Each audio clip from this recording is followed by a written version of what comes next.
الحمدللہ رب العالمین والصلاة والسلام علی سید المرسلین اما بعد فاعوذ باللہ من الشیطان الرجیم بسم اللہ الرحمن الرحیم الصلاة والسلام علیک یا رسول اللہ وعلی آلک واصحابک یا حبیب اللہ الصلاة والسلام علیک یا نبی اللہ وَعِلَىٰ آلِكَ وَأَصْحَابِكَ يَا نُورَ اللَّهِ۔ مدنی چینل کے ناظرین، مدنی چینل کا سلسلہ لے کر حاضر ہیں شان خاتم الانبیاء صلی اللہ علیہ وآلہ وسلم۔ نبی پاک صاحب لولاک صلی اللہ علیہ وآلہ وسلم کا فرمان علی شان ہے، بروز قیامت تم میں سے میرے زیادہ قریب وہ ہوگا جس نے مجھ پر زیادہ درود پڑے ہوں گے۔ بلکہ ایک روایت میں فرمایا کہ جو شخص مجھ پر کثرت سے درود پڑے گا میں اس کی شفاعت کروں گا۔ صلو علی الحبیب صلی اللہ تعالی علی محمد وعلی آلہ وصحبہ وبارک وسلم صلاۃ و سلاما علیک یا رسول اللہ، صلاۃ و سلاما علیک یا حبیب اللہ۔ مدنی چینل کے ناظرین، نبی پاک صلی اللہ تعالی علیہ وآلہ وسلم کی شان و عظمت یہ ہے کہ آپ صلی اللہ علیہ وسلم رب کریم جل شانہ کی بارگاہ میں سب سے مضبوط اور اہم ترین وسیلہ بھی ہیں۔ جی ہاں، نبی پاک صلی اللہ علیہ وآلہ وسلم کے وسیلہ سے بارگاہ الہی میں دعا کرنا مستحسن ہے۔ اس کو مختلف الفاظ توسل و استغاثہ و تشفع وغیرہ اور توجہ سے تعبیر کیا جاتا ہے۔ بعض وقت توسل بن نبی صلی اللہ علیہ وسلم یوں ہوتا ہے کہ آپ سے کوئی چیز طلب کی جائے کہ آپ اس میں تسبب پر قادر ہیں کہ اللہ پاک سے سوال کریں یا شفاعت فرمائیں۔ اس کا مطلب بھی حضور علیہ السلام سے طلب دعا ہے۔ نبی کریم صلی اللہ تعالی علیہ وآلہ وسلم سے توسل اور استغاثہ فعل انبیاء و مرسلین علی نبینا وعلیہ الصلاۃ والسلام اور سیرت سلف صالحین ہے، یعنی بزرگوں کا بھی طریقہ ہے، انبیاء و مرسلین کا بھی طریقہ ہے کہ نبی کریم صلی اللہ علیہ وسلم کے توسل سے آپ سے استغاثہ کر کے کوئی بات عرض کرنا، اور نبی کریم صلی اللہ تعالی علیہ وسلم کا یہ توسل یعنی آپ کا وسیلہ اختیار کرنا نبی پاک صلی اللہ علیہ وسلم کی ولادت باسعادت سے پہلے، ولادت شریف کے بعد اور عالم برزخ میں اور عرصات قیامت میں ثابت ہے۔ یعنی آپ کی دنیا میں تشریف آوری سے پہلے بھی آپ کا وسیلہ لیا جاتا تھا، آپ کی تشریف آوری سے پہلے بھی آپ کے وسیلے سے دعائیں مانگی جاتی تھی، فتوحات مانگی جاتی تھیں، آپ کی ظاہری حیات طیبہ میں بھی، آپ کے وصال کے بعد بھی۔ حضرت آدم علیہ نبینا علیہ السلام سے جو لغزش سرزد ہوئی تو انہوں نے آخر کار یوں دعا کی، یا ربی اسألک بحق محمد لما غفرت لی، اے میرے پروردگار میں تجھ سے بحق محمد صلی اللہ علیہ وآلہ وسلم سوال کرتا ہوں کہ میری خطا معاف کر دے۔ اللہ پاک نے ارشاد فرمایا، اے آدم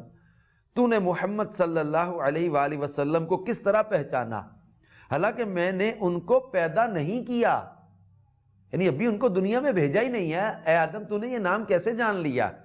حضرت آدم علیہ السلام نے عرض کی، اے میرے پروردگار جب تو نے مجھے اپنے دست قدرت سے پیدا کیا اور مجھ میں اپنی روح پھونکی تو میں نے سر اٹھایا اور عرش کے پایوں پر لکھا ہوا دیکھا۔ مدنی چینل کے ناظرین، کین یو امیجن، نبی کریم صلی اللہ علیہ وسلم کا نام عرش کے پایوں پر لکھا ہوا ہے۔ جناب آدم علیہ السلام عرض کر رہے ہیں، مالک جب میرے جسم میں روح ڈالی گئی تو میں نے عرش کی طرف دیکھا تو تیرے نام کے ساتھ مجھے یہ نام لکھا ہوا نظر آیا، لا الہ الا اللہ محمد رسول اللہ صلی اللہ علیہ وآلہ وسلم۔ بس میں نے جان لیا کہ تو نے اپنے نام کے ساتھ اسی کو ذکر کیا ہے جو تیرے نزدیک محبوب ترین خلق ہے۔ تو اللہ پاک نے فرمایا، ہاں اے آدم تو نے سچ کہا، وہ میرے نزدیک احب الخلق ہیں، یعنی ساری مخلوق سے زیادہ پیارے ہیں، اور چونکہ تم نے ان کے وسیلے سے دعا مانگی ہے میں نے تجھے معاف کر دیا۔ اور اللہ پاک نے فرمایا، اگر محمد صلی اللہ علیہ وسلم نہ ہوتے تو میں تمہیں بھی پیدا نہ کرتا، اے آدم تم بھی نہ بنائے جاتے اگر محمد صلی اللہ علیہ وسلم نہ ہوتے۔ تو نبی کریم صلی اللہ علیہ وسلم کے وسیلے سے حضرت آدم علیہ السلام کی توبہ قبول ہوئی۔ آپ سرکار علیہ السلام کی بعثت سے پہلے یہود اپنے دشمنوں پر فتح پانے کے لیے نبی کریم صلی اللہ علیہ وآلہ وسلم کے وسیلے سے دعائیں مانگا کرتے تھے، چنانچہ اللہ پاک نے قرآن پاک میں اس کا ذکر کیا ہے۔ سورۃ البقرہ میں وَلَمَّا جَاءَهُمْ كِتَابٌ مِّنْ عِندِ اللَّهِ مُصَدِّقٌ لِّمَا مَعَهُمْ وَكَانُوا مِن قَبْلُ يَسْتَفْتِحُونَ عَلَى الَّذِينَ كَفَرُوا فَلَمَّا جَاءَهُم مَّا عَرَفُوا كَفَرُوا بِهِ فَلَعْنَةُ اللَّهِ عَلَى الْكَافِرِينَ۔ اور جب ان کے پاس اللہ کی وہ کتاب آئی جو ان کے پاس موجود کتاب کی تصدیق کرنے والی ہے، اور اس سے پہلے یہ اسی نبی کے وسیلہ سے کافروں کے خلاف فتح مانگتے تھے، تو جب ان کے پاس وہ جانا پہچانا نبی تشریف لے آیا تو اس کے منکر ہو گئے، تو اللہ کی لعنت ہو انکار کرنے والوں پر۔ تو نبی کریم صلی اللہ تعالی علیہ وسلم کے بارے میں فرمایا ما عرفو، جانا پہچانا نبی، یعنی نبی پاک صلی اللہ علیہ وسلم کی تشریف آوری اور قرآن کریم کے نزول سے پہلے یہود اپنی حاجات کے لیے نبی پاک صلی اللہ علیہ وسلم کے نام پاک کے وسیلہ سے دعا کرتے اور کامیاب ہوتے تھے، اور اس طرح دعا کیا کرتے تھے اللہم افتح علینا وانصرنا بالنبی الامی، یا رب ہمیں اپنے نبی امی کے صدقہ میں فتح و نصرت عطا فرما۔ اس آیت میں ان کو وہ واقعات یاد دلائے جا رہے ہیں کہ پہلے تم ان کے نام کے طفیل دعائیں مانگتے تھے، اب جب وہ نبی تشریف لے آئے تو تم ان کے کیوں منکر ہو گئے ہو؟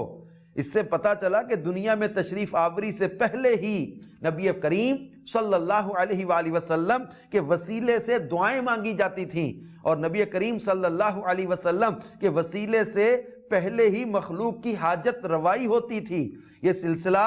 آپ کی تشریف آوری کے بعد ظاہری حیات مبارکہ میں بھی جاری رہا کہ صحابہ کرام آپ کے وسیلے سے دعائیں مانگتے تھے، بلکہ اپنے وسیلے سے دعا مانگنے کی تعلیم خود نبی کریم صلی اللہ علیہ وسلم نے اپنے صحابہ کرام کو دی، اور آپ کے وصال ظاہری کے بعد بھی صحابہ کرام کا یہ معمول رہا، اور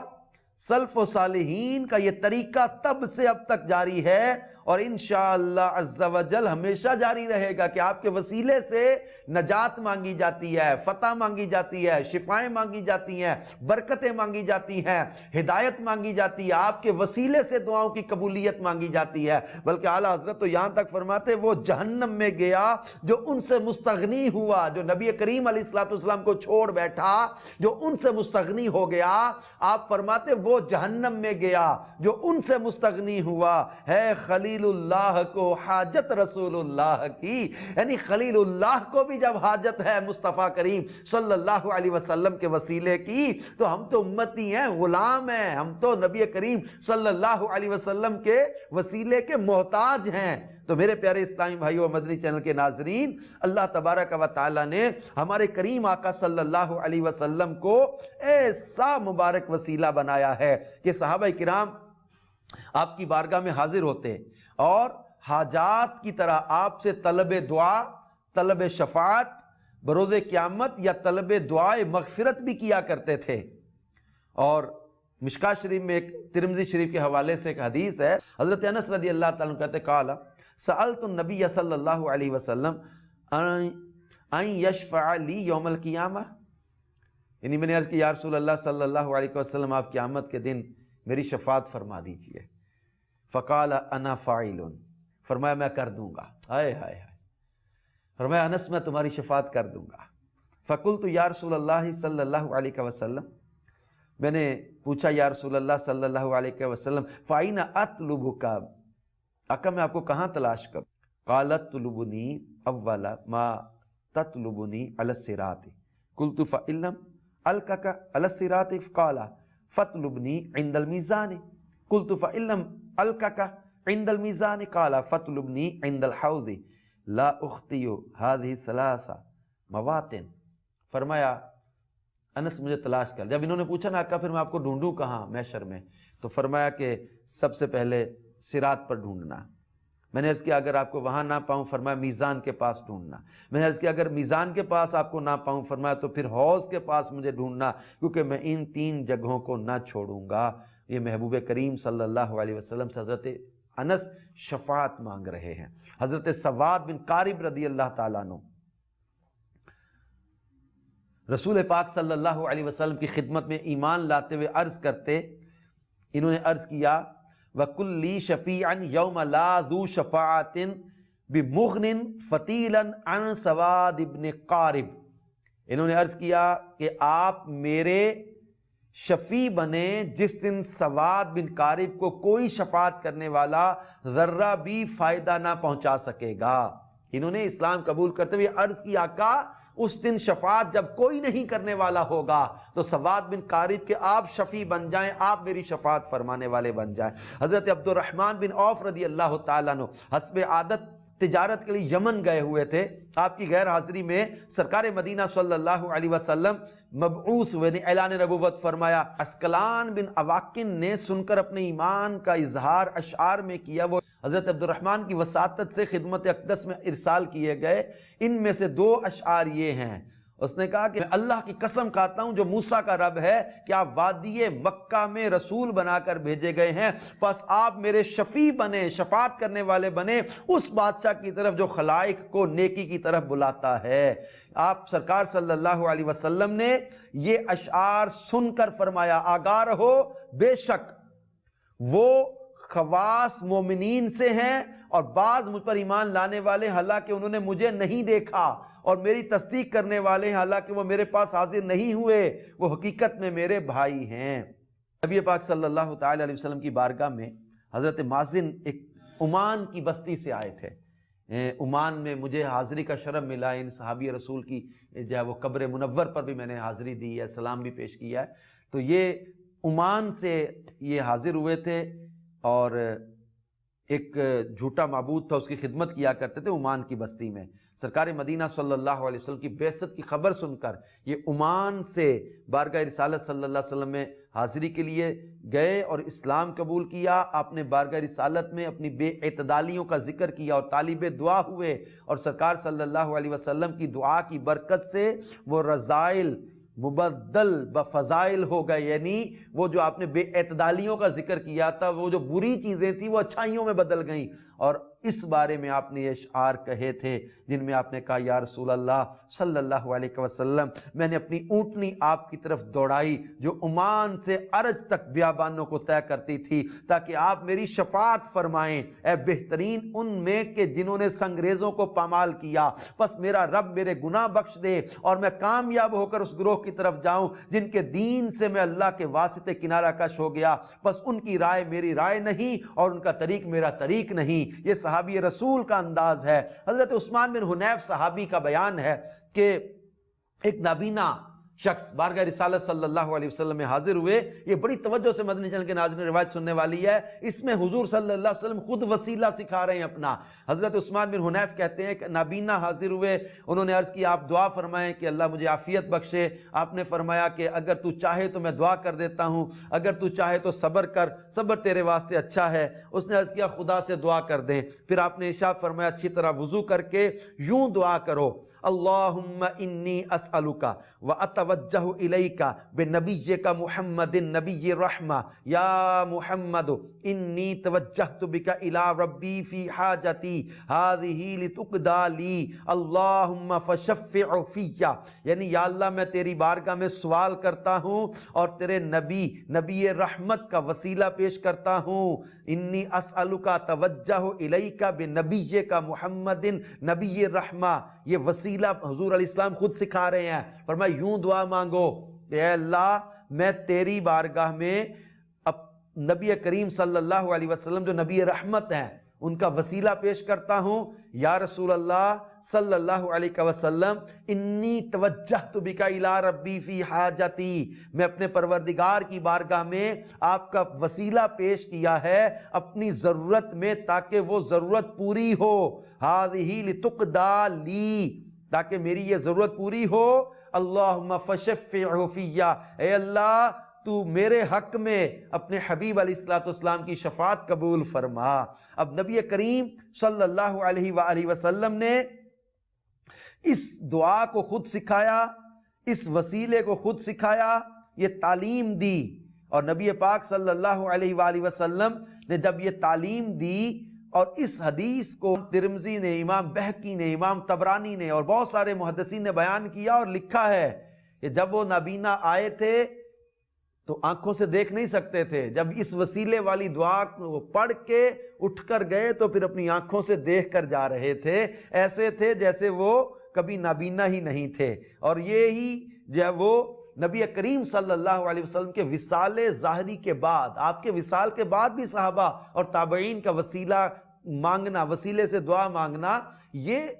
جب وہ حدیث میں بیان کیا، کتابوں میں بیان کیا گیا ہے۔ یہی حضرت عثمان بن حنیف نے جو روایت بیان کی ہے نا، وہ نابینا والی، ایک شخص کے بارے میں بیان کیا کہ حضرت عثمان غنی رضی اللہ تعالیٰ عنہ کے دور خلافت میں، اب نبی کریم صلی اللہ علیہ وسلم کے وصال کو کتنے سال گزر چکے ہیں، اور ایک شخص کو حضرت عثمان غنی سے کام تھا اور وہ پریشان تھا اور رسائی نہیں مل پا رہی تھی، تو حضرت عثمان بن حنیف نے اس کو یہ دعا سکھائی کہ یہ نابینا آیا تھا، اس کو حضور صلی اللہ علیہ وسلم نے سکھائی تھی یہ وسیلے والی دعا، انہوں نے یہ دعا مانگی تھی، اس طرح وسیلہ پکڑا تھا نبی پاک صلی اللہ علیہ وسلم کا، تو وہ نابینا صحابی دیکھنے والے بن گئے تھے، بینا ہو گئے تھے، ان کی ایسی دعا قبول ہوئی تھی۔ تم بھی یہ وسیلے والی دعا پڑھو۔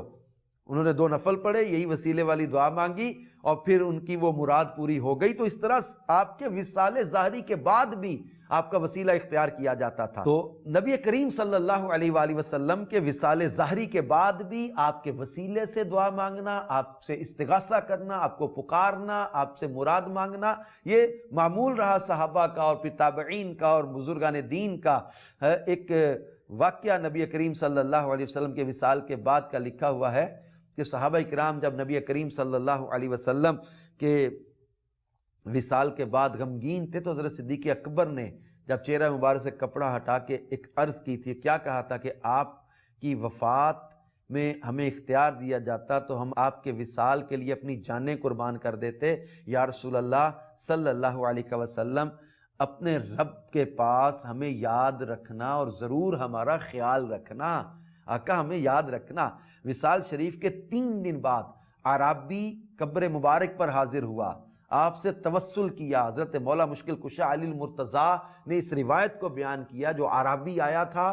3 دن کے بعد نبی کریم صلی اللہ علیہ وسلم کے وصال کے بعد آپ کی قبر منور پر آ کر اس نے استغاثہ کیا تھا اور اس نے فریاد کی تھی۔ نبی کریم صلی اللہ علیہ وسلم کی قبر انور سے جواب آیا تھا کہ جا تیری مغفرت کر دی گئی ہے۔ تو یوں سرکار مدینہ صلی اللہ علیہ وسلم کے وصال ظاہری کے بعد آپ کی بارگاہ میں فریاد کرنا، آپ سے توسل کرنا، آپ سے مدد مانگنا، بلکہ حضرت عمر رضی اللہ تعالیٰ عنہ کے دور خلافت میں جب ایک بہت شدید قحط پڑا تھا، ایک شخص حضرت بلال بن حارث صحابی، انہوں نے بارگاہ رسالت صلی اللہ علیہ وسلم میں حاضری دی، قبر منور پر حاضر ہوئے اور عرض کی، یا رسول اللہ صلی اللہ علیہ وسلم، آپ کی امت ہلاک ہو رہی ہے، اپنی امت کے لیے بارش کی دعا فرما دیں۔ تو نبی کریم صلی اللہ علیہ وسلم نے خواب میں اس شخص سے فرمایا کہ عمر کے پاس جا کر میرا سلام کہو اور بشارت دو کہ بارش ہوگی، اور یہ بھی کہو کہ وہ نرمی اختیار کریں۔ اس شخص نے حاضر ہو کر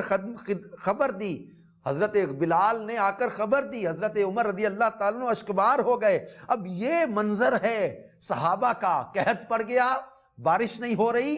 اب تنگی کے دن ہیں، قحط سالی میں حضرت بلال بن حارث صحابی رسول بارگاہ رسالت میں حاضر ہوتے، قبر منور پر جا کر عرض کرتے، آقا آپ کی امت ہلاک ہو رہی ہے، اپنی امت کی مدد کر دیں، بارش کی دعا فرما دیں۔ صحابہ کرام کا یقین تھا کہ نبی کریم صلی اللہ علیہ وسلم سنتے بھی ہیں، فریاد کو پہنچتے بھی ہیں، مدد بھی فرماتے ہیں، اور اپنے غلاموں کی فریاد کو سنتے بھی ہیں، آپ اللہ کی بارگاہ میں بہترین وسیلہ بھی ہیں۔ تو نبی کریم صلی اللہ علیہ وسلم نے فریاد سنی بھی، خواب میں تشریف لا کے بشارت بھی دی کہ بارش آئے گی، مدد بھی کر دی، بشارت بھی دے دی۔ بلکہ ایک اور واقعہ حدیث کی کتابوں میں، کتاب سیرت کی کتابوں میں ایسے واقعات موجود ہیں۔ مدینہ پاک میں سخت قحط پڑ گیا، لوگوں نے حضرت بی بی عائشہ صدیقہ ام المومنین رضی اللہ تعالیٰ عنہا سے فریاد کی، آپ نے فرمایا تم رسول پاک صلی اللہ علیہ وسلم کی قبر منور پر حاضر ہو جاؤ اور اس میں ایک روشن دان آسمان کی طرف کھول دو کہ قبر شریف اور آسمان کے درمیان چھت حائل نہ رہے۔ انہوں نے ایسا ہی کیا، خوب بارش ہوئی، گھاس اگی اور اونٹ ایسے فربا ہو گئے کہ چربی سے پھٹنے لگے۔ اس سال کو عام الفتق کہتے ہیں، یعنی نبی کریم صلی اللہ تعالی علیہ وسلم کے وصال کے بعد آپ کی کرم نوازیاں، آپ کا وسیلہ، آپ کا فریاد کو پہنچنا، مدد فرمانا، محدثین نے یہ باب باندھے ہیں۔ ما اکرم اللہ تعالی نبی یہی صلی اللہ تعالی علیہ وسلم بعد موت ہی، یہ سنن دارمی میں یہ پورا باب باندھا گیا کہ اللہ کی بارگاہ میں نبی کریم صلی اللہ علیہ وسلم کی عزت اور آپ کا اکرام کیا ہے۔ حضرت عائشہ صدیقہ نے وہ وسیلہ بتایا تھا کہ قبر منور اور آسمان کے درمیان روشن دان بنا دو، کھول دو اس کو، چھت کو۔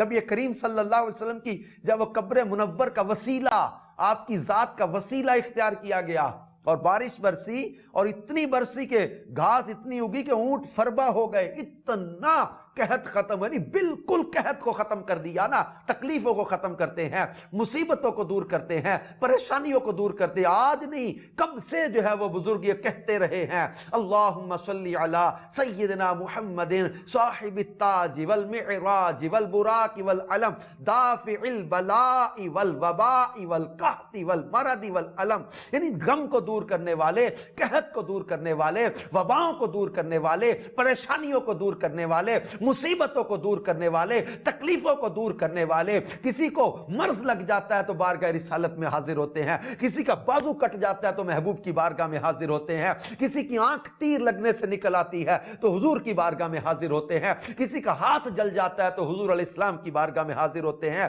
کسی کی پنڈلی ٹوٹ جاتی ہے تو محبوب کی بارگاہ میں حاضر ہوتے ہیں۔ اونٹ تک یہاں فریاد کریں، چڑیاں یہاں فریاد کریں۔ صحابہ کرام تو عرض کرتے تھے آقا جب اونٹ جانور سجدے کرتے ہیں آپ کو تو کیا ہم سجدہ نہ کریں؟ ہماری بھی تو آپ مدد کرتے ہیں، ہماری بھی تو فریادیں پوری کرتے، ہمارے بھی تو آقا مولا ہے۔ لیکن ہم نے سجدے سے منع کر دیا، فریاد سے منع نہیں کیا، مانگنے سے منع نہیں کیا، استغاثے سے منع نہیں کیا۔ حضور علیہ الصلوۃ والسلام سے جو مانگو، جب مانگو۔ صحابہ کرام کہتے لا تو فرماتے ہی نہیں ہیں، زخمی آئے تو شفا دیں، بیمار آئے تو شفا دیں، نابینا آئے تو بینا کر دیں، بیمار آئے تو شفا یاب ہو جائیں، کھاری کنووں کو میٹھا کر دیں، پانی ختم ہو جائے تو محبوب سے مانگتے آقا پانی ختم ہو گیا، انگلیوں سے چشمے جاری کر دیتے ہیں۔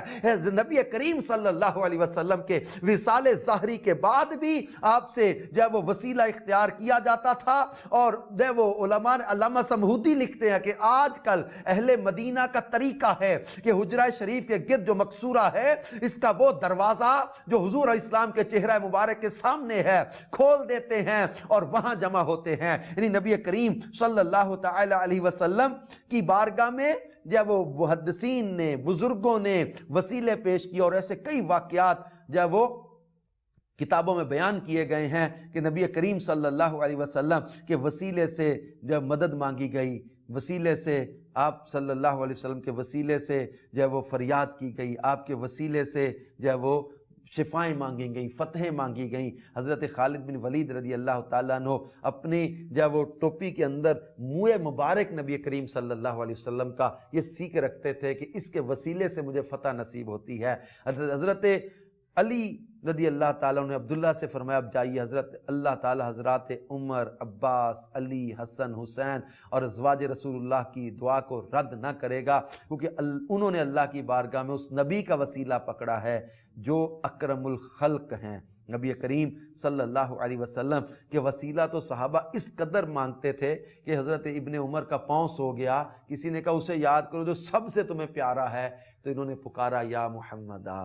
یعنی نبی کریم صلی اللہ علیہ وسلم کے مبارک نام کی برکت سے سن پاؤں، سوئے پاؤں ٹھیک ہو جائیں، تکلیفیں دور ہو جائیں، اذیتیں دور ہو جائیں، مصیبتیں دور ہو جائیں، تکلیفیں دور ہو جائیں۔ تو یوں نبی کریم صلی اللہ علیہ وسلم ہمارا رب کی بارگاہ میں بہترین وسیلہ ہیں۔ نبی پاک صلی اللہ علیہ وآلہ وسلم اللہ تعالیٰ کی بارگاہ میں ہمارا بہترین وسیلہ ہیں، آج بھی، قبر میں بھی، حشر میں بھی۔ اعلیٰ حضرت فرماتے نا آج لے ان کی پناہ، آج مدد مانگ ان سے، پھر نہ مانیں گے قیامت میں اگر مان گیا۔ اب بھی کوئی تکلیف پریشانی آ جائے نا تو بارگاہ رسالت صلی اللہ علیہ وسلم میں عرض کریں، اللہ کا حبیب سمجھ کے، اللہ تعالیٰ کے پیارے حبیب سمجھ کے، رسول پاک صلی اللہ علیہ وسلم سمجھ کے حضور علیہ السلام سے فریاد کریں۔ فریاد امتی جو کرے حال زار میں، ممکن نہیں کہ خیر البشر کو خبر نہ ہو۔ اللہ پاک ہمیں نبی پاک صلی اللہ علیہ وسلم کو اپنی حاجتوں چاہتوں کا ہمیں مرکز بنائے رکھنے کی توفیق عطا فرمائے۔ آمین بجاہ النبی الامین صلی اللہ تعالی علیہ وآلہ وسلم۔